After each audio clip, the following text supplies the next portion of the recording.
Muchas gracias, José. Muy buenas tardes ya a todos. De nuevo, un auténtico placer el que me corresponde de moderar esta tercera y última mesa redonda. Es la mesa empresarial y tengo el gusto, el honor de estar acompañado en ella por tres empresas y tres ponentes de lujo, a los que voy a presentar ahora brevemente y luego ya de una forma más detallada. Me acompaña a mi derecha Eduardo Mesegué, director jurídico y de Relaciones Institucionales de GB Foods, GB Gallina Blanca, por aquellos que quizás no lo hayan asociado todavía. Tengo en el extremo más alejado de mi izquierda a John Fernández, director corporativo de Orbea, una empresa muy importante dentro de la corporación Mondragón. Y a mi izquierda, más próxima, a Luis Rodríguez Ovejero, presidente de SATEC. A los tres, muchas gracias por acompañarnos en esta mesa y, por supuesto, bienvenidos. Con mucho gusto vamos a disfrutar de unos minutos, casi una hora, de conversación.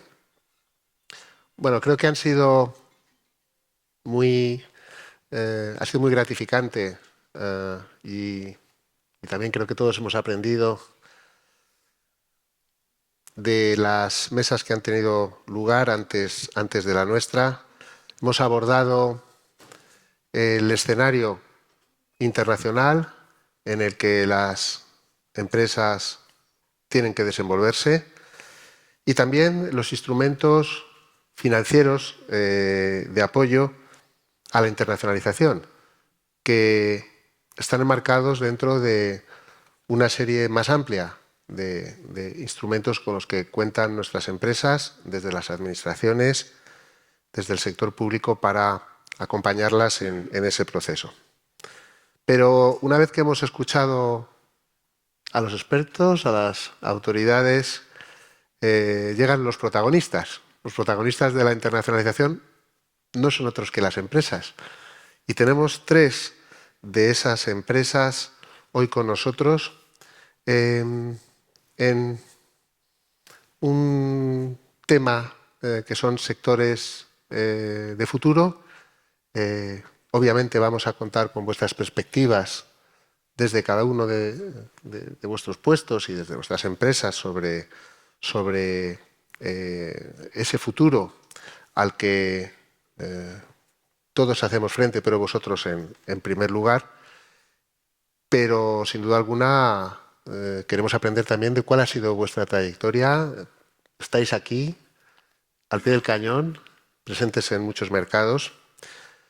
Sois empresas de distintos sectores y estáis implantados en distintos países. Hoy vamos a tocar de vuestra mano África, vamos a tocar, por supuesto, la Unión Europea, vamos a tocar también ligeramente Asia y Norteamérica. Creo que precisamente vuestra estructura de empresas ya internacionalizadas, no hablamos de grandes multinacionales, hemos oído hablar de multiculturales. Creo que es un término que quizás debamos debatir. Sin duda alguna sois empresas importantes y la intención en esta mesa es que toquemos desde vuestra perspectiva cuestiones que nos interesan a todos. La propuesta para el desarrollo de nuestra conversación que voy a hacer y que, por supuesto, podemos romper en cualquier momento, porque me gustaría que incluso entre nosotros podamos debatir y eventualmente desde el público puede haber alguna pregunta también, es, en primer lugar, y lo voy a hacer en dos bloques principales, conocer más de cerca cómo ha sido el proceso de internacionalización de vuestras empresas, cuáles han sido las claves para el éxito que habéis alcanzado en ese proceso de internacionalización, pero también que nos habléis de las dificultades y de los reveses que habéis tenido. Por supuesto, todos queremos aprender de esa experiencia. Las lecciones aprendidas son importantes, pero dentro de esa visión un poco más retrospectiva, es importante que ya conectemos con lo que es el pasado más reciente y acabamos de profundizar en cuál es el escenario en el que nos movemos. Creo que todos, de una u otra medida, nos vemos afectados por muchas de las cuestiones que aquí se han planteado y también una reflexión sobre en qué medida os han ido acompañando esos instrumentos y otros que se ponen a disposición de las empresas, porque para la mejora de esos instrumentos lo fundamental es que sean útiles, que cumplan esa misión y que tanto las empresas que tienen que adaptarse como los instrumentos de apoyo lo hagan también para afrontar esa nueva agenda internacional marcada por factores como la transición verde digital y el nuevo escenario más complejo, no sé si menos abierto o más proteccionista, pero donde sin duda alguna existen también oportunidades. Por eso, en una segunda parte de, digamos, en una segunda ronda de preguntas, querría que habláramos del futuro. Tanto desde vuestras empresas como haciendo una visión un poco más amplia de vuestros sectores y de la problemática que en estos momentos afronta la internacionalización. ¿Cómo veis esos retos de futuro? ¿Cuáles son para vosotros los más relevantes? ¿Qué papel juega ese nuevo escenario internacional? Y, por supuesto, una llamada que querré que hagáis también a las empresas para, bueno, pues poner como punto final tal vez los desafíos que veis que juntos debemos afrontar. Voy a empezar dando la palabra a Eduardo Mesegué. Eduardo es una persona con una dilatadísima carrera profesional, aunque inició su andadura en el mundo de la empresa dentro de la consultoría, pero pronto, muy pronto, ahora nos comentará, y tiene una visión panorámica porque ha estado en ese proceso de internacionalización de la empresa. Llevas muchos años, no sé, ahora no recuerdo cuántos, pero muchos en GB Foods. GB Foods es, como ya decía, más conocida como Gallina Blanca. Es un grupo empresarial de capital 100% español, con una historia de 80 años y con una gran presencia internacional, tanto fundamentalmente en Europa y África. Estáis presentes en cerca de 50 países donde mantenéis actividad y una facturación global por encima de los 1.500 millones. Sois una empresa con importantes inversiones, con plantas en numerosos países. No es nada fácil la internacionalización a través de la inversión. Querría, Eduardo, que si te parece bien, pues que nos hables un poco de cómo ha sido ese proceso. Quizás que hagas una referencia especial a esa inversión en África. Estábamos terminando el panel anterior hablando de África. Y luego tal vez hablaremos ya más adelante de cuestiones como la seguridad alimentaria, los retos en la cadena de suministros y, por supuesto, la sostenibilidad. Creo que es un tema del que GB Foods hace también bandera. No lo alargo más, te dejo la palabra para que nos des esa pequeña visión sobre vuestra trayectoria. Perfecto, pues buenos días o buenas tardes, gracias por invitarme. La verdad es que Yo no puedo dar lecciones de nada, simplemente puedo contar nuestra experiencia. Como decías, Jaime, nuestra experiencia, y en gran parte la mía, personal, empezó hace más de 50 años en África. GB Foods empezó después de la crisis del petróleo, cuando se llamaba solo Gallina Blanca, a buscar fuera. Y como supongo que muchas empresas, empezamos buscando por Iberoamérica. Iberoamérica es un mercado que, a pesar de compartir lengua, pues nos presentaba dificultades y tuvimos nuestras aventuras ahí, nuestras fábricas, pero decidimos retirarnos. Pasó lo mismo en Asia. Y entonces nos dimos cuenta que el eje Europa-África, como se ha comentado en anteriores exposiciones, era lo que a nosotros nos aportaba, ¿no? En Europa tenemos un mercado sólido, estamos presentes en toda Europa continental, como decías, Jaime, con fábricas. Lo que hemos procurado, también en referencia a la globalización de la que se hablaba antes, es precisamente evitar esa globalización. Hemos ido a buscar mercados locales, marcas locales e implementación buscando los sabores locales. Eso significa que no vendemos los mismos productos en Alemania que en Suecia o en Italia que en Holanda, ¿no? Nos hemos ido adaptando a la cocina local, siendo como somos nosotros productores de productos alimenticios, ¿no? Me preguntabas por África. África no es nueva tampoco para nosotros. Llevamos en África, el año pasado celebramos el 50 aniversario de nuestra primera venta en África. Eso nos da un poco de conocimiento del continente. Efectivamente, tenemos distintas plantas, empleamos a cerca de 3.000 personas directamente. En África prácticamente todo el mundo es africano, con lo cual aquí yo levanto también un signo de atención en el sentido de que uno de los miedos que hay en la empresa española es encontrar talento en África. Hay mucho talento en África y todos nuestros directores generales son africanos. Ese es un punto que quiero subrayar especialmente. Por supuesto que hay dificultades, antes se hablaban, ¿no? Estando en 20 y tantos países en África como estamos, pues el año en que no tenemos una devaluación, tenemos un golpe de Estado o tenemos una crisis arancelaria, o como en Argelia, pues tenemos una crisis política, ¿no? Pero es algo que hemos aprendido a manejar y a gestionar.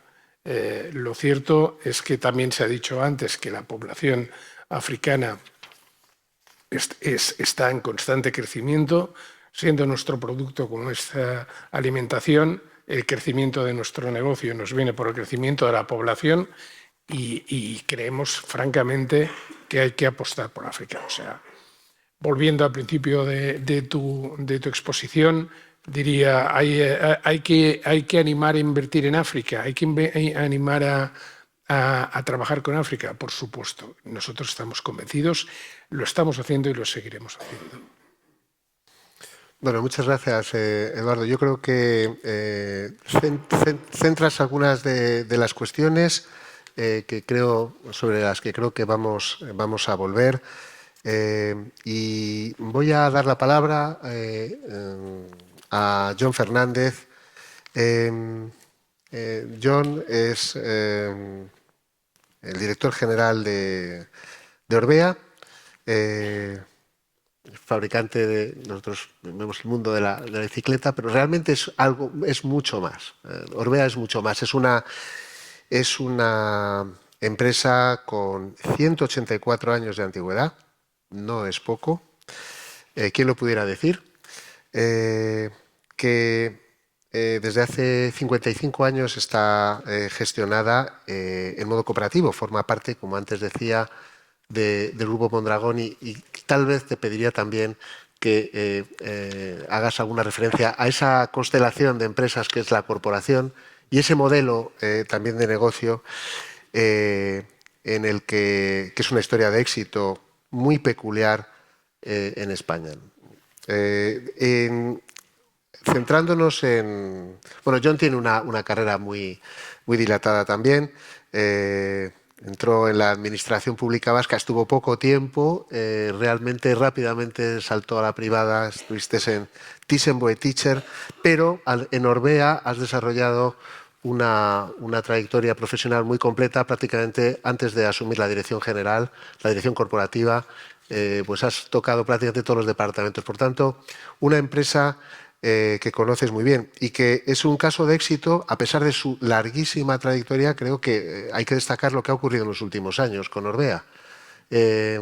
Nos hablarás de vuestra planta en China, que finalmente bueno, hubo un cambio de estrategia ahí, pero una empresa muy internacionalizada, es decir, que ha pasado en 8 años, en los últimos 8 años, de ser una empresa que facturaba 65 millones de euros a facturar 400 millones y que además tiene más del 85% de su facturación en el exterior, con presencia productiva, con fábricas en Portugal y en España, pero con filiales en Norteamérica, Reino Unido, creo que vais a abrir ahora en Japón. Digo que creo que es ahora nos vas a hablar mucho más de ello, pero sin duda alguna un ejemplo de una empresa realmente orientada a la internacionalización y competitiva, con muchos clientes en muchos lugares del mundo.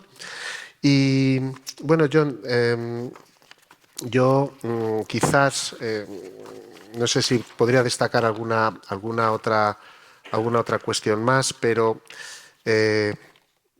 pienso que al margen de que nos hables un poco de la empresa dentro de ese grupo tan singular,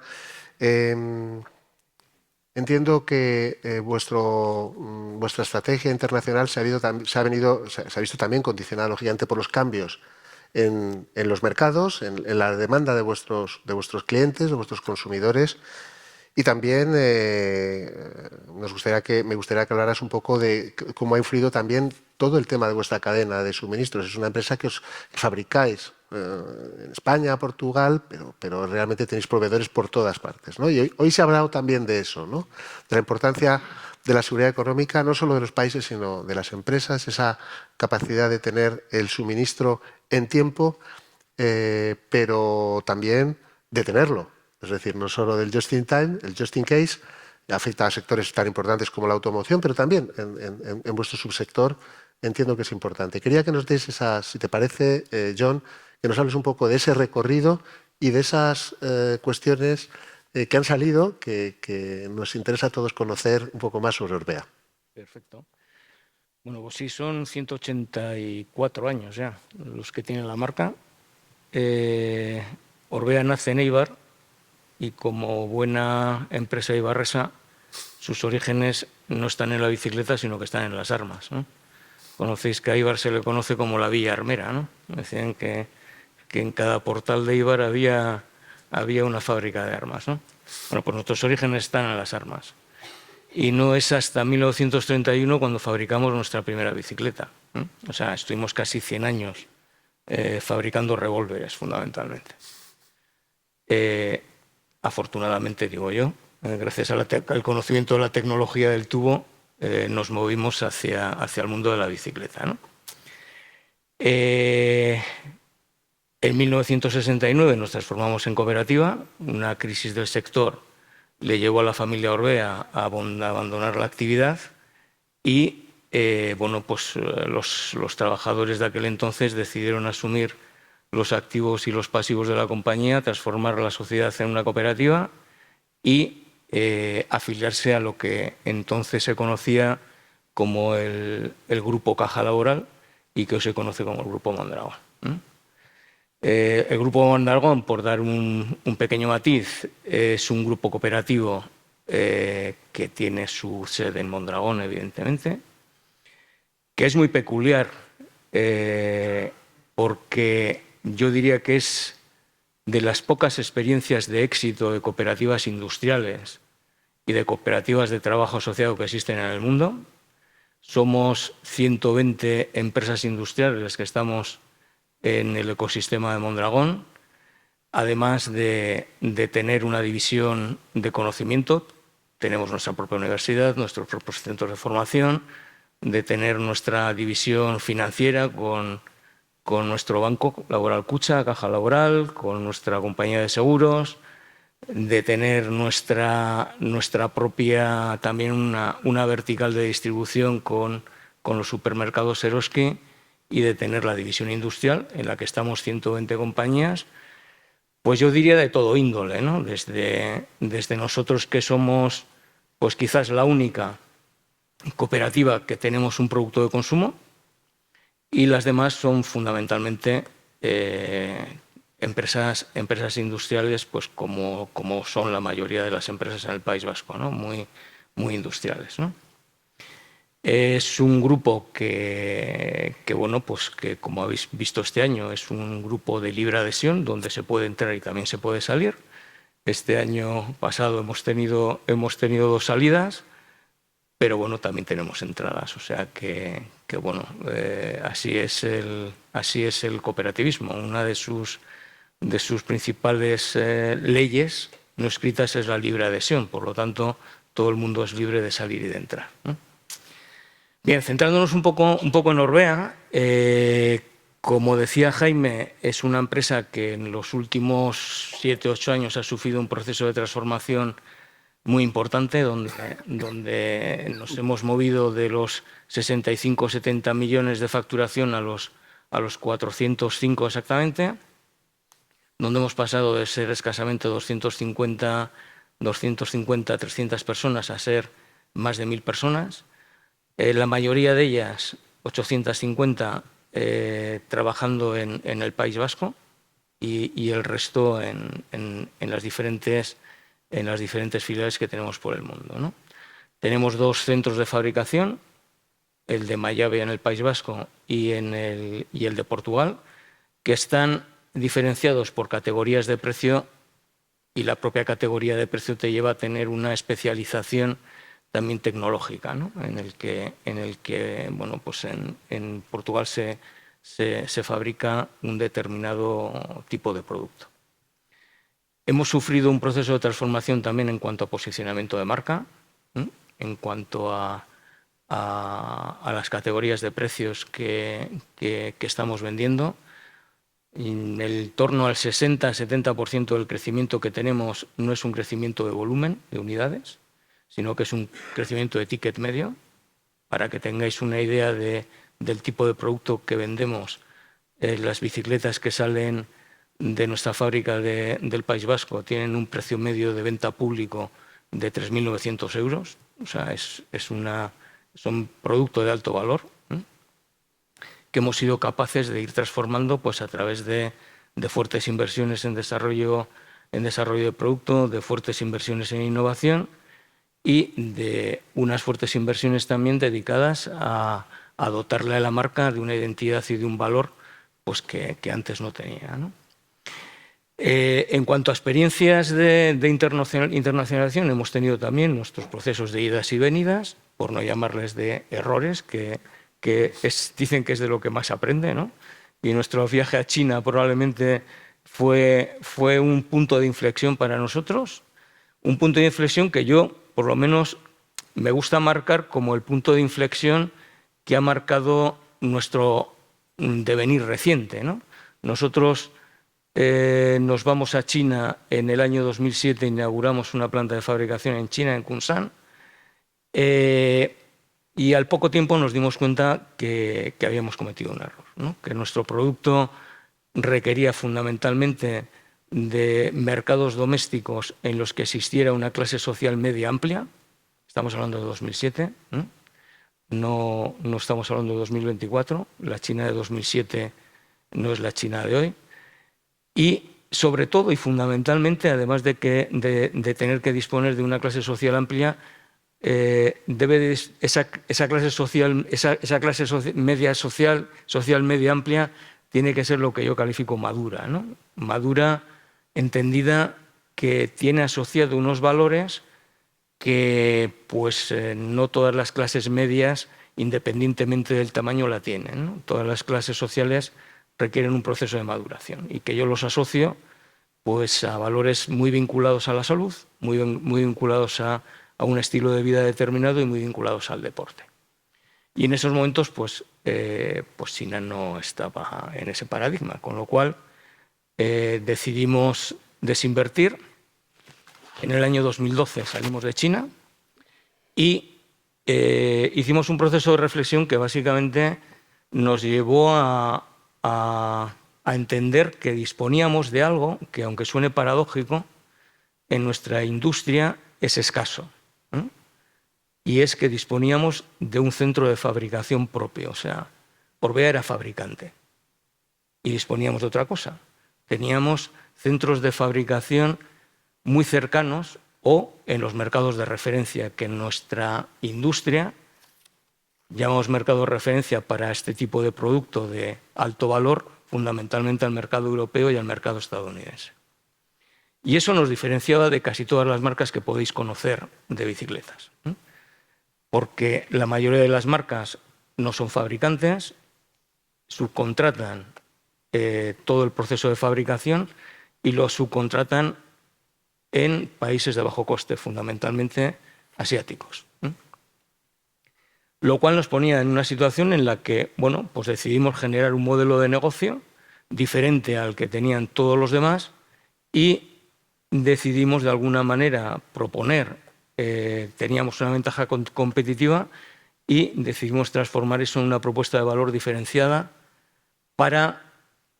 También nos llevó a distinguir, porque andábamos un poco confundidos por aquella época. Entendíamos que nuestro cliente era el que pagaba las facturas y resulta que no lo era, claro. Que nuestro cliente fundamentalmente sois vosotros, los que usáis las bicicletas, que no nos paguéis las facturas. Nuestras facturas las pagan las tiendas de bicis, ¿no? Y hasta aquel momento estábamos escuchando mucho a las tiendas de bicis y decidimos cambiar el foco y empezar a prestar atención a los usuarios de nuestro producto.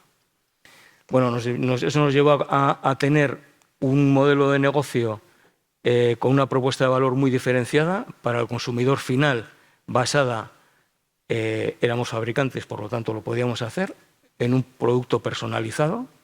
En estos momentos, más del 50% de nuestra facturación está personalizada por el consumidor final. Y a nuestro otro cliente, al que paga las facturas, le proponíamos un modelo de rentabilidad basado en una alta rotación, porque éramos capaces de, logísticamente, darle las vueltas que fueran necesarias a su inventario. Bueno, eso lo lanzamos al mercado y resultó pues una propuesta de éxito, ¿no? en el que realmente pues nos convertimos en bueno, pues una marca atípica que ofrecía algo diferente, ¿no? Entonces, bueno, pues marcamos una visión muy definida a la compañía, conseguimos poner a toda la compañía detrás de esa visión. Esa visión, yo creo que hoy el 80% de la gente que trabaja en Orbea es capaz, con sus palabras, pero es capaz de decir cuál es la visión de la compañía, y que es convertirlos en el líder mundial de producto de alto valor personalizado en un entorno en el que seamos la marca más fácil con la que trabajar. Y eso, bueno, pues nos ha llevado fundamentalmente hasta donde estamos hoy. Con una vocación también como cooperativa que somos, digamos, buscamos maximizar no tanto el beneficio, sino la generación de empleo local. Entonces, nuestra estrategia se basa en maximizar la generación del empleo. Nuestras llegadas a los mercados la hacemos desde nuestros centros de fabricación del País Vasco y de Portugal hasta que logísticamente es posible, y cuando los volúmenes de negocio ya adquieren un volumen, pues nos disponemos a abordar una inversión industrial en los mercados de referencia, básicamente. Así muy rapidito. Bueno, muchas gracias, John. Me parece interesantísimo. Estoy seguro que a todos nos lo parece. Bueno, esto es el día a día. Este es el día a día. Hemos hablado de geopolítica. Es fundamental entender el entorno, pero nosotros sois los actores, como decía antes, y este es un caso clarísimo de una apuesta por la internacionalización y también bueno, por ese enfoque a cliente final, esa personalización, tocar las tendencias y facilitar también que a través de la distribución, pues vuestros clientes directos, ¿no? A través de esa rotación, obtengan esa rentabilidad. Ese es un modelo de negocio ganador. Estamos hablando, vosotros es un bien de consumo, pero es un bien de consumo duradero, de lo que estamos hablando. No estamos hablando del sector agroalimentario, estamos hablando de algo distinto. Y luego en la siguiente ronda hablaremos del sector y de las tendencias en esa movilidad sostenible, que es otro de los ejes un poco de futuro, ¿no? Pero no lo haremos sin escuchar a Luis. Luis Rodríguez Ovejero es el presidente y fundador de SATEC. Es una persona también con una trayectoria profesional impresionante. Eres ingeniero de caminos, pero no sé si has hecho muchos caminos. Yo creo que persona que ha estado en el sector empresarial, en muchos ámbitos, está muy implicado también con todas las cuestiones académicas. Es doctor por la Universidad de Londres, el King's College, pero estás en todo el entorno de Harvard también metido en muchas cosas. Perteneces como patrono a la fundación, perteneces a la Fundación Princesa de Asturias, a la Fundación Consejo España-Estados Unidos. He tenido el gusto de viajar, hemos tenido el gusto de viajar juntos a África, en un viaje del presidente del gobierno hace ya unos años, allí a picar piedra, ¿no? Que es de lo que vosotros sabéis mucho. Con un gran reconocimiento que teníais en los países donde hemos estado. Para introducir SATEC, muy brevemente deciros que es una empresa relativamente joven, diríamos, teniendo en cuenta la trayectoria de las empresas que nos acompañan. Se creó en el año 87, por tanto, es una empresa con 37 años de experiencia en el desarrollo de proyectos y soluciones innovadoras en el marco de las tecnologías de la información y las comunicaciones, las TIC. Es una empresa también 100% capital español, que es referente en su sector y que tiene presencia en 7 países: España, Portugal, Marruecos, Argelia, Angola, Namibia y más recientemente, ahí introduciré un punto, en Arabia Saudita.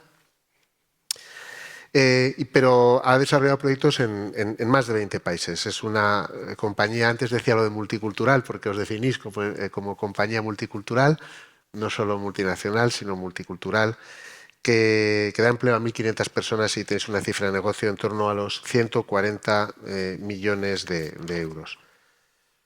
Estamos hablando de uno de los grandes ejes de la competitividad y qué duda cabe que junto a la sostenibilidad y la transición verde, la digitalización y todo lo que va en torno a ese gran vertical, no sé llamarlo horizontal, más bien lo llamaríamos el horizontal, es el ámbito donde se mueve SATEC. Si hablamos ya de los sectores con los que habéis trabajado, son tan amplios como las telecomunicaciones, la salud, el medio ambiente. Tenéis clientes de toda naturaleza, entiendo, públicos y privados, y nos gustaría conocer un poco más de cerca, Luis, cómo ha sido este recorrido en estos casi 40 años de la empresa que en su día fundaste, cómo ha sido esa implantación en los países, el desarrollo de proyectos. Vosotros habéis, como antes decía, también gestionado las dificultades, os lo comentaba Eduardo, de entrar en África y además tener como interlocutores a las administraciones también. Es decir, ahí es un mundo en el que las empresas quizás no es tan conocido como casos de implantación en América Latina, de nuestras grandes empresas, pero estamos hablando de mercados muy interesantes y donde la empresa española cuenta con una muy buena imagen gracias a la buena labor que habéis desarrollado. Luis, ¿Nos puedes comentar algo sobre esa trayectoria y la más reciente también? No te olvides de Arabia Saudita, que me interesa también que nos hagas alguna mención. Bueno, pues primero, muchas gracias, Jaime. Un privilegio estar aquí en esta mesa, en donde tratamos sectores de futuro y desde luego un placer contar con mis colegas ponentes, que ambos dos son parte de lo que son los recuerdos de mi infancia. Yo tuve bicicletas Orbea cuando era un niño, cuando era un adolescente, y Gallina Blanca pues era parte de la vida de cada día de la España de aquel entonces. O sea que da gusto ver cómo estas empresas, que son parte de nuestro imaginario colectivo, están aquí presentes, son importantes y ahí andan por el mundo siendo un referente. Bueno, SATEC, estamos, como bien decía Jaime, estamos en un sector que yo definiría como transversal. O sea, al final, ¿qué ocurre? Pues que las tecnologías de información y telecomunicaciones son... nosotros no construimos autopistas, nosotros no curamos enfermos, pero estamos en todas partes. Estamos en todas partes y somos un elemento fundamental de lo que fue en su día la automatización y que hoy se llama la transformación digital. Pero básicamente, y eso nos da un valor y una flexibilidad para hacer una diversidad de cosas distintas. Lo mismo, me parece raro poder trabajar en la salud y poder trabajar en la industria, pero realmente es así porque muchos de los paradigmas... Y luego contamos con un factor que es importantísimo desde nuestro punto de vista, que tenemos más de la mitad de nuestro negocio en las operadoras de telecomunicaciones. Hoy por hoy, una operadora de telecomunicaciones es el único negocio 100% digital. O sea, los datos de origen son digitales, los datos de destino, y ahí se dice y se cocina todo, y eso evidentemente tienen un protagonismo y una vigencia muy, muy, muy loable en otros sectores diferentes, y hay una capitalización importante de esta experiencia nuestra. Luego, nuestra andadura, nosotros somos internacionales por genética. Nosotros ya, cuando éramos escasamente 10 personas, tuvimos la audacia de presentarnos un concurso en Portugal que ganamos. Era el concurso de la Red Académica Nacional y el Sistema de Supercomputación. Y ganamos el concurso con gente muchísimo más importante, contra IBM, contra Digital, siendo un renacuajo. O sea que nosotros aquello nos animó mucho para bien y para mal. Y luego después, poco después, ya cuando nosotros después vivimos en España el crecimiento de la mano de dos fenómenos que hoy son leyenda, pero que en su día fueron muy importantes, lo que fue la liberalización de las telecomunicaciones, que fue un hito que cambió radicalmente la forma de trabajar en este país, y luego lo segundo, la aparición de Internet. Nosotros estamos en proyectos pioneros de Internet cuando esto era un sueño universitario y poco a poco eso se fue desarrollando. Bueno, consecuencia de aquello decidimos, poco después, allá al final del siglo pasado, decidimos dar otro paso internacional y nos establecimos en Marruecos. Y ahí aplicamos un modelo distinto. O sea, en Portugal crecimos vegetativamente, pero en Marruecos lo que hicimos fue comprar compañías. Compramos una compañía en Marruecos, compramos luego otra en Argelia y compramos luego otra en Túnez. Y allí lo que hacíamos era esencialmente aplicar nuestra experiencia en la liberalización y nuestra experiencia en el desarrollo de Internet.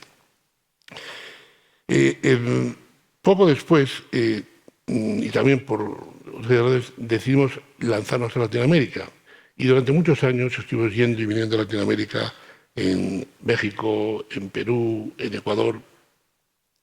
Y al final también ahí buscábamos, pues o bien íbamos a algún proyecto que nos lo llegaban desde España, o bien íbamos a explorar oportunidades y tratar de crecer. Ahí también trabajábamos en la administración, en las telcos, incluso en servicios como eran servicios de hosting, que hoy es lo que se llama el cloud, la nube, también aprovechando la nocturnidad de España y la otra parte de la hora, pues había ahí un factor competitivo que intentamos aplicar. Luego después, a través de Marruecos, hicimos unos cuantos proyectos en el África sahariana. Hicimos proyectos en Togo, de data center, hicimos proyectos en Senegal, de la administración, hicimos proyectos en Mali, también en operadoras. O sea que también por allí avanzamos, pero sin una presencia real, sino simplemente desde Marruecos tomando la presencia. Y luego dimos un paso ya más importante para nosotros, que fue trabajar ya en el África subsahariana, en los PALOP, los que son países africanos de habla portuguesa. Y fuimos a Angola y después a Mozambique alrededor del 2006, 2007. Y allí hemos desarrollado una actividad pues, muy importante. O sea, en Angola hemos trabajado sobre todo, y cada vez más, y es lo que hacemos en África, cada vez más trabajamos con los datos. Nosotros hemos sido pioneros de trabajar con los datos. Trabajamos con los datos en su momento los datos necesarios para el país, para la exploración minera. Después hemos trabajado con los datos de las operadoras de telecomunicaciones, en fin, en Angola, pues, y en Mozambique, pues un poco el fenómeno parecido. Y ya por último, la última excursión fue a Arabia Saudita, donde lo hemos hecho recientemente, en los últimos 4 o 5 años, y allí, ese es un país diferente, ahí hemos optado por otra medida, hemos hecho una joint venture con una empresa local, y ahí estamos trabajando fundamentalmente en el entorno de Aramco, que Aramco es un factor vital en la economía saudí, pero es que hay multitud de cuestiones. Estamos en temas de ciberseguridad, estamos en temas de gestión de infraestructuras, etc. Entonces, claro, como veis, hemos hecho pues un poquito de todo. Hemos ido a proyectos adjudicados, hemos ido ahí a la aventura, hemos comprado empresas, en fin, hemos creado inventos, en fin. Y luego hemos hecho una diversidad de propuestas de valor que es explicable porque antes os comentaba de que al ser transversal, pues tú puedes ir combinando aquello que te demandan los clientes con lo que tú sabes hacer. Y el resultado, pues tuvimos muchos quebrantos y también unos cuantos aciertos. Pues quebrantos, en Portugal, por ejemplo, nos fue mal después de avanzar muy bien, porque no fuimos capaces en Portugal de mantener el talento empresarial. En Portugal creamos una gran organización, funcionaba muy bien, pero los tiempos no nos llevaron para entender la forma de colaborar. Y una cosa tan simple como esa pues nos llevó a que la compañía pues, perdió vigencia. En Túnez nos pilló la primavera árabe y de la noche a la mañana perdimos las 2/3 partes del mercado, con lo cual pues tuvimos obligatoriamente que desinvertir. En Latinoamérica pues nos pasó que quizá pues ahí encontramos muchas dificultades en hacer los negocios a nuestro modo, o sea, el cambio horario para lo que son proyectos en los cuales hay mucha interacción entre la gente técnica de España, la gente técnica de allí, ahí tuvimos complicación. Y luego, después en Latinoamérica, lo que nos encontramos fue una situación pues, muy curiosa. O sea, íbamos a un concurso y había 10 empresas y 8 eran españolas. Y todas bajaban los precios. Entonces, claro, a venir aquí con lo que me cueste. Entonces, te lío, pues después me quedo en Madrid y compito normalmente con los mismos en el entorno más cercano. O sea que, total que ahí en Latinoamérica también salimos un poquitín escaldados. Y luego, después, por otra parte, tampoco también nos ha ido bien. Claro, nos ha ido bien y gracias a eso, pues hoy estamos donde estamos. En Marruecos nos fue estupendamente. Marruecos, antes lo comentaba Alicia Varela, también nos fue. En Marruecos hemos hecho muy buen trabajo. Hemos comprado una compañía que hemos logrado revitalizar, hemos logrado cosas muy importantes, como por ejemplo, pues antes tú lo comentabas. Entonces en Marruecos tenemos alrededor de 250 personas y todos son marroquíes. O sea, Marruecos es un país donde existe la potencialidad de desarrollar el talento. Y más que habrá, porque yo creo que ese es uno de los grandes, digamos, colchones de talento de futuro que tenemos en España que hay que capitalizar. Luego nos fue muy bien en Angola. En Angola hicimos proyectos, los terminamos bien, ganamos una reputación y ahora estamos en proyectos muy interesantes y más interés y más. Tenemos también mucho componente de talento local. Hemos encontrado una colaboración con gente extraordinaria, pues un poco parecido a lo que pasa en Marruecos, y ahí hemos avanzado sobre todo en los temas donde en Angola hay más conocimiento histórico, la parte del petróleo, etcétera. Ahí hay un gran know-how de muchos años y ahí también hemos capitalizado esa oportunidad. Y básicamente este balance nos lleva a que hoy por hoy en SACEC el 30% del negocio es internacional. Y bueno, y básicamente en esto yo tengo que mencionar, porque es de justicia, que hay que agradecer enormemente a lo que yo llamo España en Sociedad Anónima, que son las embajadas españolas, las oficinas comerciales, el ICEX, lo que hacen por las empresas. Ellos nos ayudan, nos amparan en la dificultad y nos empujan en la oportunidad. Y estamos francamente encantados con eso. Y ya quizá para concluir, pues apuntaros una anécdota que yo siempre cuento sobre las claves de la internacionalización. Esta no es mía, esta es de un emprendedor, de un ingeniero asturiano, de una compañía histórica de exportación, que decía que para exportar hay que tener en cuenta 3 factores. El primero, hay que llevar a la exportación a los mejores. Eso de que el que sabe inglés, o el que sabe francés, o el que está ocupado. Esto es un asunto mayor, ahí tienes que llevar lo mejor o de lo mejor de tu talento. Eso es lo número uno. Lo segundo, tú vas allí con tu carterilla y tu producto y no puedes pretender que te compren lo que tú les enseñas. Tú tienes que ir ahí a escuchar, tienes que ir ahí a entender, tienes que ir ahí a explorar y a pasar muchísimo tiempo para entender lo que realmente el país demanda. Y cada país demanda una cosa distinta y cada cliente una cosa diferente, como pasa aquí en España. Yo creo que eso es clave, el tener esa disposición, que eso requiere, pues evidentemente, un esfuerzo mental muy importante. Y la tercera, y me lo decía como dice, ya cuando estás agotado, ya cuando ya no te ha ido más que mal, ya cuando estás prácticamente muerto y yo me retiro, entonces es el momento que te tuvieras, que es ahora cuando estoy empezando. O sea, ahora cuando ya has perdido la paciencia, es el momento. Y eso es fundamental, sobre todo en los países en vías de desarrollo. O sea, es fundamental en África. Tú tienes que tener la paciencia suficiente para poder entender lo que se te presenta delante. Y básicamente ese es un poco... Bueno, muchas gracias, Luis. Nos has dicho muchas cosas, todas muy interesantes, pero, por supuesto, contratar a los mejores, entender al cliente, la resiliencia, el ser consciente de que cuando empiezas a estar cansado es cuando estás empezando, tiene mucho que ver con el cambio de cultura que se está operando también, porque indudablemente esas son claves que nos ha dado ya de entrada. Luego vamos a hablar de más cosas, pero es que era como para un broche, ¿no? de nuestro panel. Sin duda alguna, bueno, cuestiones que desde tu perspectiva de empresario, pues has comprobado que son esos factores clave. No nos queda mucho tiempo, entonces yo quiero abordar, como os anuncié en la primera parte de la mesa, de retos de futuro, pero aquí voy a mezclar varias cuestiones, o sea que va a ser una multipregunta, Eduardo. Me vas a disculpar por ello. Bueno, estamos en un contexto que ha quedado bien descrito en el panel anterior, pero donde hay oportunidades. Yo quería, desde una empresa como la vuestra, una empresa industrial, una empresa del sector agroalimentario, una empresa con presencia inversora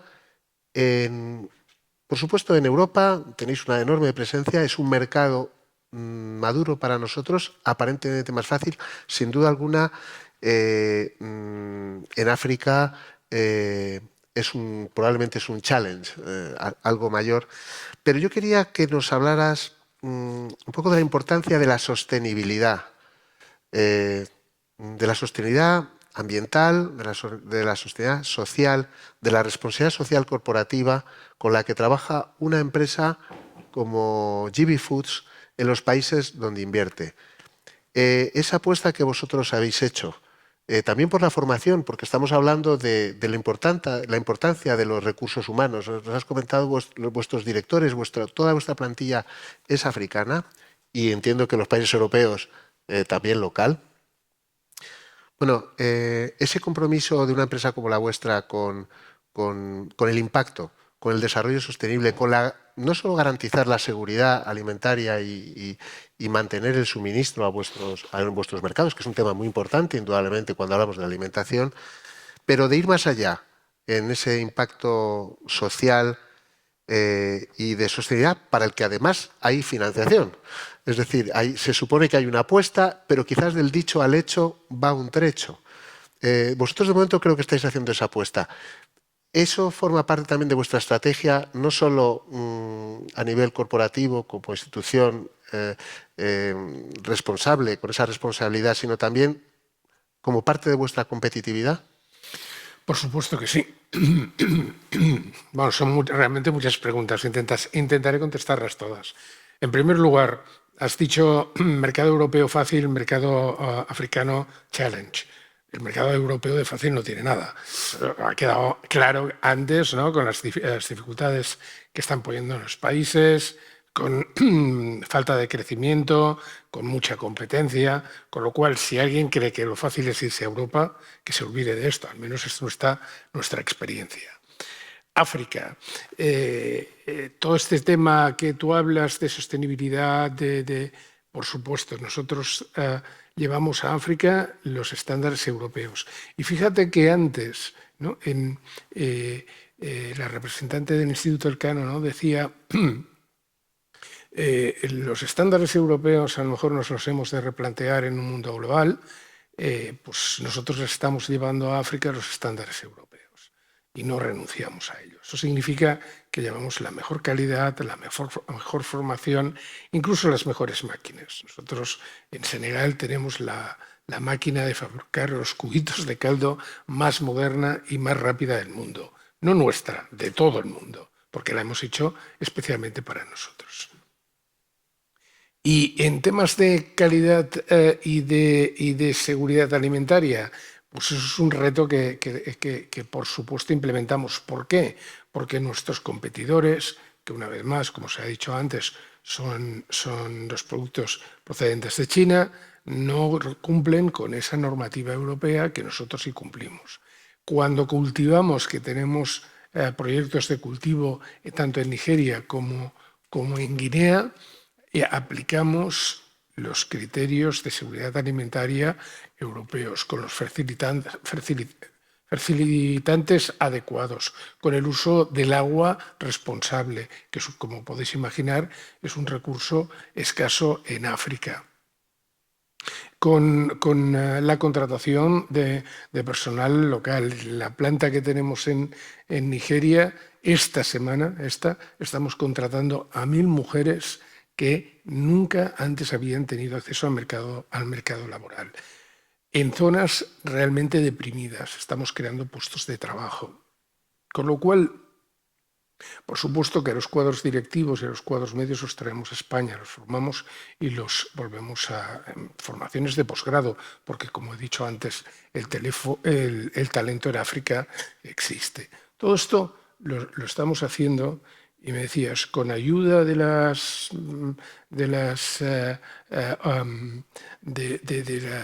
posibilidades que se han abierto en la primera mesa, pues francamente lo estamos intentando, pero no lo estamos consiguiendo. No sé qué pensarán los demás. Pero es así. Honestamente, os voy a plantear el problema que se nos genera. Es, si tú consigues una financiación en Europa, te la dan en euros, tú te vas al país local, la conviertes en moneda local, que al día siguiente se ha devaluado un 10%. Cuando lo tienes que devolver, lo tienes que volver a traer a euros y pagar el 10% más. Si es solo un 10%, en Nigeria tenemos devaluaciones del 100%, ¿no? Con lo cual, la vía de financiación es muy bonita, pero al menos en nuestro caso poco práctica. No sé qué pensarán los demás. Nosotros estamos persiguiendo que la Unión Europea, que está interesada en la creación de puestos de trabajo, en temas de proyectos de igualdad de género, en temas de seguridad alimentaria, en temas de formación, que realmente ayude a las empresas como las que están aquí a generar puestos de trabajo y a desarrollar riqueza localmente. Porque lo que nosotros fabricamos en África es para África. No nos llevamos los recursos de África. Está para los africanos, porque efectivamente la población, ya se ha dicho en la mesa redonda anterior, se va a doblar en muy poco breve o en breve espacio de tiempo y necesitan de sus recursos para ellos mismos, ¿no? Resumiendo, intentamos aplicar los criterios europeos y creemos que no hay otra manera de hacerlo si quieres invertir en África. Creo que Luis Rodríguez ha comentado, ¿no?, que uno de los puntos es saber lo que tu consumidor te va a pedir y dárselo. Y esto es lo que nosotros creo que a los 3 puntos que se hayas puesto como exportación o manual de la exportación hay que añadir. Es averiguar qué es lo que el cliente quiere para darle exactamente, porque no es lo que tú fabricas, hay que fabricar para él. Creo que... no puedes haberlo explicado mejor y creo que no podemos estar más de acuerdo, ¿verdad? John, no sé si casi hacerte una pregunta o que repliques a Eduardo, pero simplemente voy a introducir, tenemos poquito tiempo, pero si podemos hacerlo de una forma breve. Bueno, nos has hablado de innovación, pero no solo innovación desde el punto de vista tecnológico, de un modelo de negocio adaptado precisamente, como comentaba Eduardo, a las necesidades del mercado. Ese elemento ha sido clave. ¿Puedes tocar también el tema de la importancia también de un poco esa agenda que tenemos de transición también ecológica, de la importancia de la movilidad sostenible como factor también, digamos, de desarrollo de vuestro propio negocio? Estáis ahí y además inversión con una responsabilidad social. Un grupo como Mondragón indudablemente sabe mucho de eso también. Entonces, no sé si puedes hablar de este elemento. Un poco, estamos hablando de claves, digamos, de competitividad y de futuro. Sí, bueno, evidentemente en cuanto a retos que preguntabas antes, y yendo un poco por capas, ¿no? Digamos, en un ámbito muy genérico, muy amplio, social, si quieres, para nosotros es clave todo el mundo de cómo vamos a ser capaces de configurar ese ecosistema de movilidad con diferentes vehículos complementarios, conectados y de una manera respetuosa y responsable, ¿no? Entonces, yo creo que ese es para nosotros el gran reto también, el cómo se va a configurar todo ese mundo de movilidad urbana en el que seamos capaces de compartir espacios, diferentes vehículos, ¿no? Vehículos públicos, vehículos privados, vehículos de movilidad activa, vehículos de movilidad pasiva.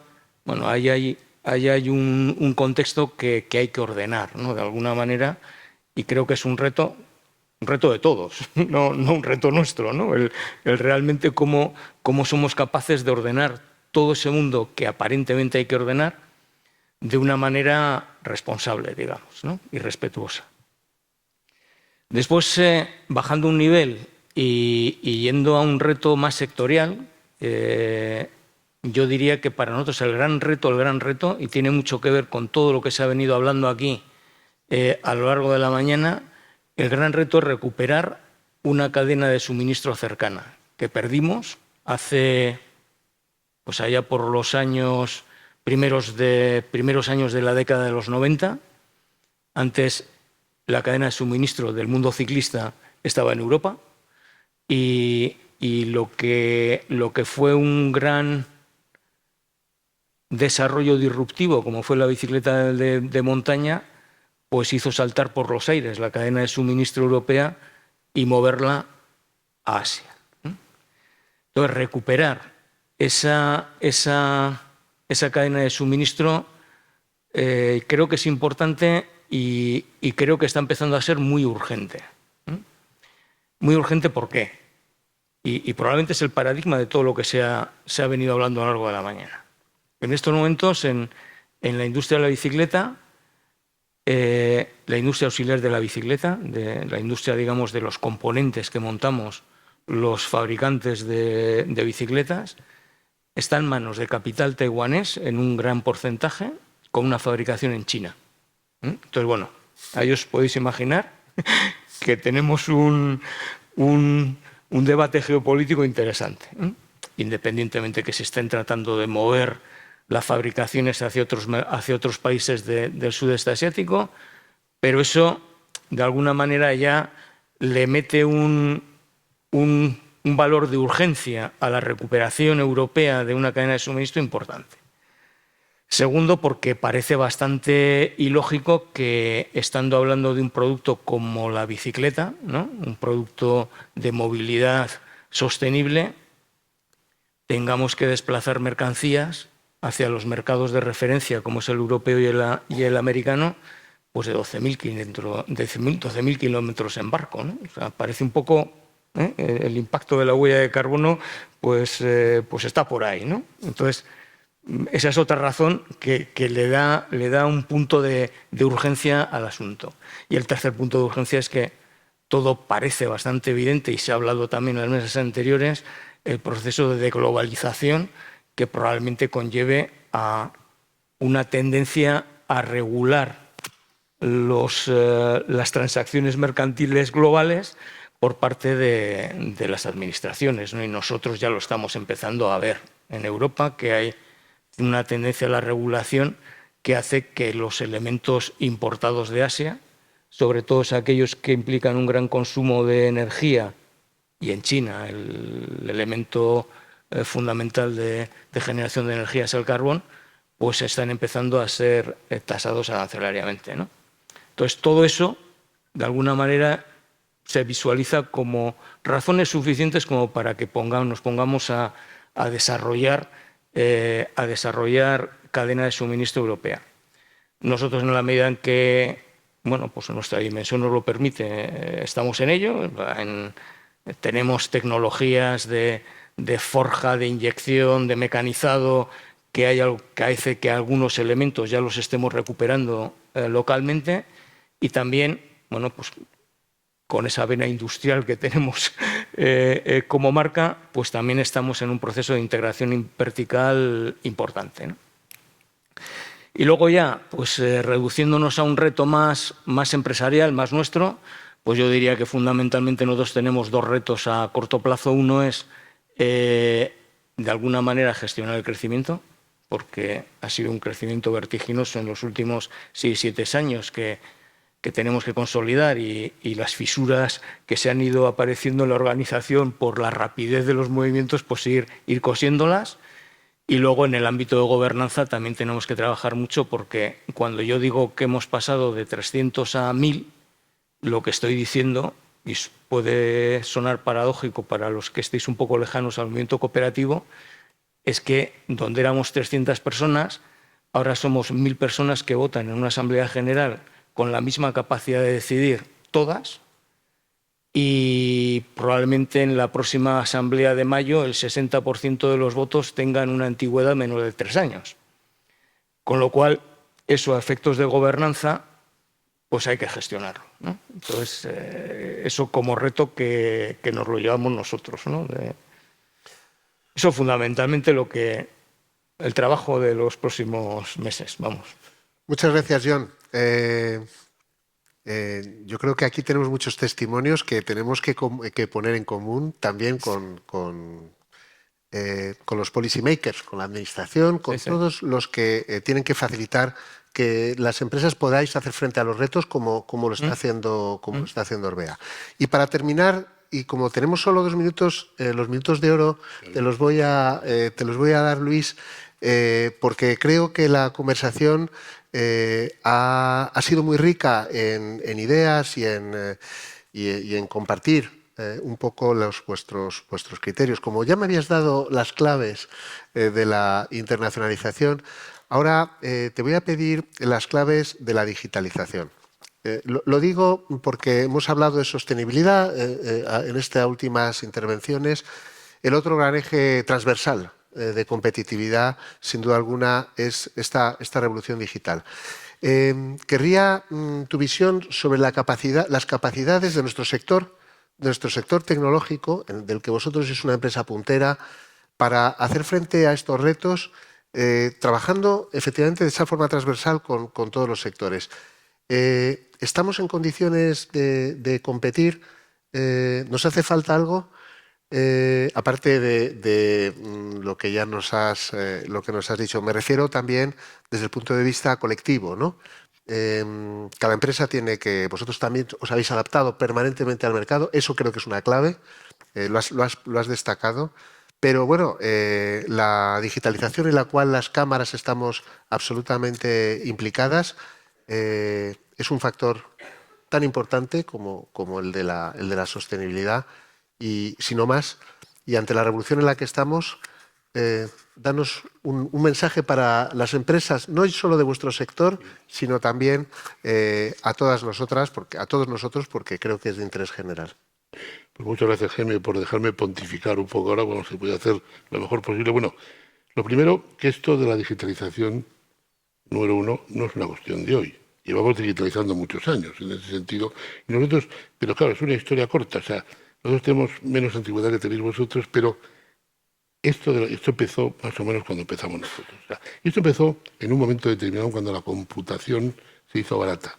Antes los ordenadores valían un dineral, aparecieron los PCs y valían muy poco. Entonces, claro, de ahí todo ese proceso se fueron inventando cosas que cambiaron la forma de trabajar. O sea, esa es la...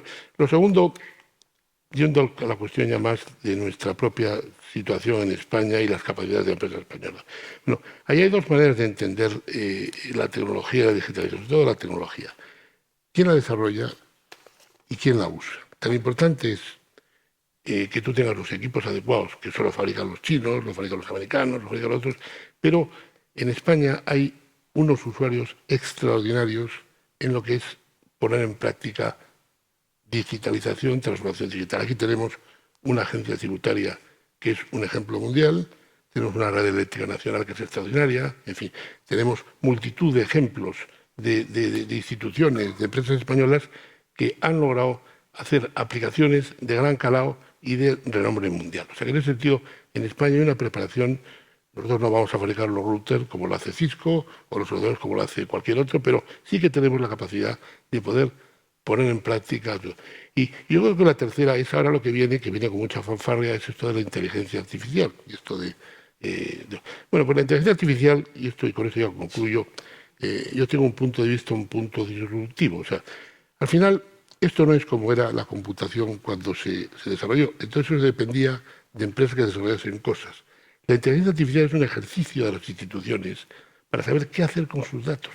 Pero esa reflexión es de dentro para afuera. O sea, ahí la demanda verdadera o la respuesta a lo que tú tienes como problemática no te la van a dar si tú no identificas qué es lo que quieres. Ahí el gran ejercicio es que las organizaciones se pregunten para qué quieren sus datos. Y eso no es nada sencillo. O sea, después, comprar un producto, habrá productos que te ayuden, pero la clave yo creo que está en la reflexión de cada organización por entender sus necesidades. Bueno, pues algo que nos deja pensando. Creo que todo lo que hemos compartido en esta mesa es relevante. Espero que haya sido de interés. Vamos a concluir aquí para dar paso a nuestra directora general, que hará la conclusión de la jornada, no sin antes reiteraros nuestro agradecimiento por acompañaros hoy aquí. Ha sido un auténtico lujo, un privilegio. Gracias. Y yo pediría un aplauso para nuestros ponentes. Muchas gracias.